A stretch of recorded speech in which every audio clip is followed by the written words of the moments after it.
Hi friends, ಇದು ನೆನ್ನೆಯ continuation vlog ಆಗಿರತ್ತೆ. ನಾನು ಅಮ್ಮನ ಮನೇಲಿ ಇರೋದ್ರಿಂದ ನನ್ನ ಮತ್ತು ಪಾಪುನ ನೋಡ್ಕೊಂಡು ಹೋಗೋಕ್ಕೆ ಅಂತ ನಮ್ಮ ಹಸ್ಬೆಂಡು ಹಾಗೆ ನಮ್ಮ ನಾದಿನಿ ಮಗ ಇಬ್ಬರು ಬಂದಿದ್ರು. ಅಮ್ಮ ಬೆಳಿಗ್ಗೆನೆ ದೋಸೆ ಹಿಟ್ಟೆಲ್ಲ ರುಬ್ಬಿ ಇಟ್ಟಿದ್ರು.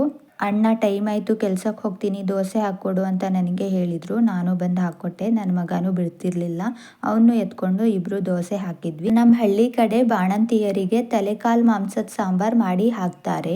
ಯಾಕೆ ಅಂದರೆ ಮಗುಗೆ ಬೇಗ ಕುತ್ತಿಗೆ ನಿಲ್ಲಿ ಅಂತ.